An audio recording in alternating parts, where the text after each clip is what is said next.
a set of questions. And the first question is very much related in terms of getting the private sector engaged. The private sector can actually do a lot of preparing and responding.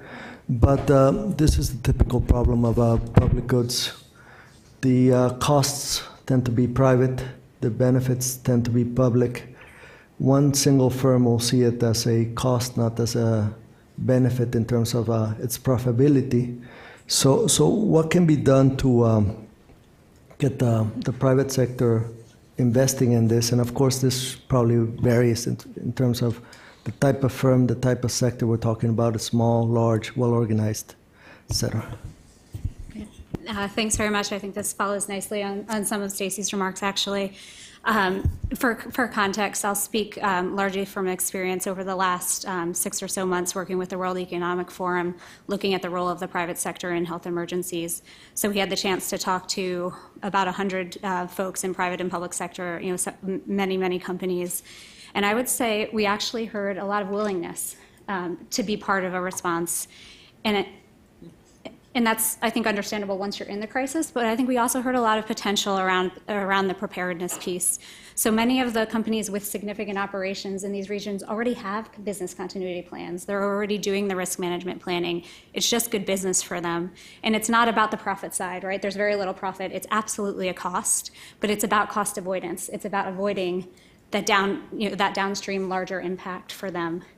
And so they have the systems in place, and I think I think there's real opportunity to leverage the systems that they do have as part of this public-private response or preparedness that I would love to see built. Some of the challenges, these companies have their own business continuity plans, their own risk management plans. They're certainly not connected to each other. In many cases, they're competitors. They're also not connected to the public sector's continuity plans at all. So, we heard Stacy talk about the private sector needs their plans, the public sector needs their plans. I would actually love to see those plans start to link together, and that is not happening. The two sectors certainly spoke in the midst of the crisis, but it was very ad hoc. It happened in the moment, and it will die off just as quickly after the moment, at least on this topic.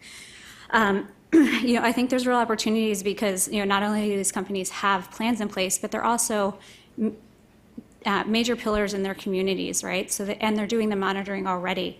They are just as likely, especially in some of the rural and remote areas where we see a pandemic coming up. If they have operations there, they're very likely to see it before the public sector system. And so the question is, what do they do with that information? Should they act on it themselves? Where do they report it? What do they don't necessarily know what to do when they see that signal. And so I think part of what I'd love to talk about a bit is how do you connect them into the more kind of official public health surveillance networks.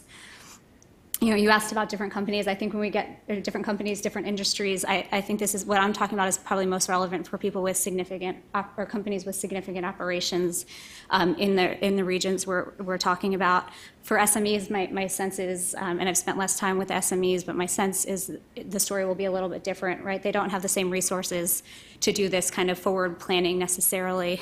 There, I think the onus is probably a bit more on the public sector to understand the landscape of SMEs and think proactively about how they might be engaged when the public sector is doing their planning. I don't expect as many SMEs to kind of take it on their own initiative to engage. So some of the work that is likely to happen over the next kind of period of time through the World Economic Forum is actually doing some piloting of this. So I think it'll be quite interesting to follow their work. They're looking at kind of 2 to 3 countries actually going in with the support of the government, which is still to be determined, which is why I can't tell you where, because figuring out where we can do this is happening now, but actually figuring out if we can build a bit of more robust planning, both private to private linkages and then private to public linkages, and almost get to the point where you have a playbook that links the two sectors together. So that's in the kind of very, very early days, but I think has potential and is at least one more preparedness planning exercise that's out there.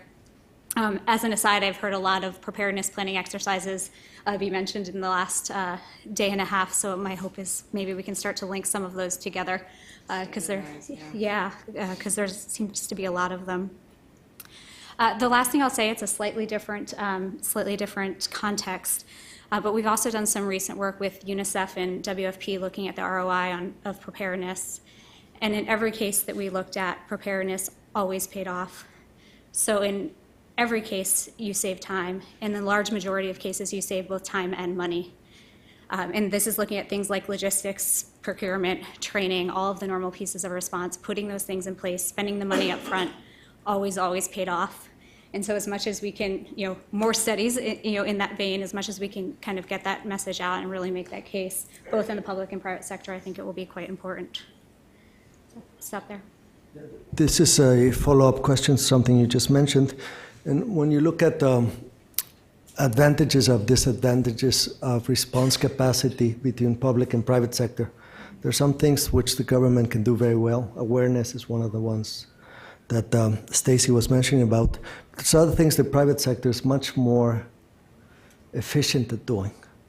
And I think it's important to identify these comparative advantages.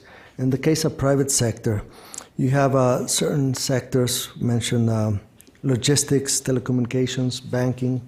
These are things that are better left for the private sector to respond. So what can be done to organize this, to promote it in a better, or in a more better organized, more defined fashion?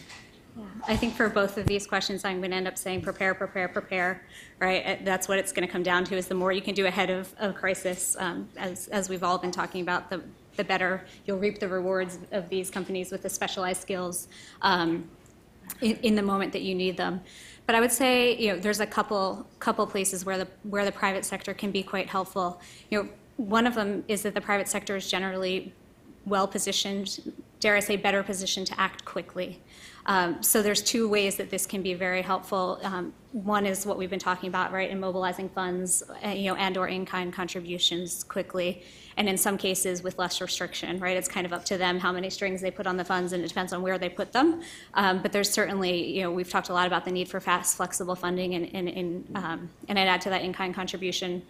When the in-kind is actually useful, which is a different conversation. But I think there's real room for the private sector. I think we could optimize that contribution of the private sector even more. We did some analysis on the imperfect data out there, working from the OCHA database and extrapolating out, and we estimated the private sector contribution to be in the $500 million range. So this is real money in the response. So if we can figure out kind of how to better direct that in-kind and cash contribution, a large majority of that is cash, then there's real opportunity. The other place I would say is actually as a direct contributor. The private sector, as you mentioned, Eduardo, has very specific skills, very specific capabilities and capacities that we need in a response. In this response, we saw companies doing everything from conducting education and outreach campaigns, transporting supplies, actually building and, for better or worse, running ETUs, using analytical capability, telecom capabilities. So there was engagement in the private sector kind of across the gamut. There's some things the public sector will always do better, and we certainly need to recognize that, but there's places where the private sector can plug in. That lowers the need for financing, right? The conversation we've been having, and in some cases I would argue it helps spend the money that we do have better. So there's real opportunity. I think the problem and the challenge is that to be effective, companies really need to know what's needed. And I think this goes back a bit to the conversation we had in the last panel. Just like the donors need more information to understand where the gaps are and what's really needed, I think the companies were in the same boat. When you talk to them, that is the number one challenge across big, small, any industry that we heard, is it was very hard to plug in to this response. And I can only imagine that it's harder if you were actually trying to help with preparedness and prevention, which admittedly fewer of them will be interested in, right?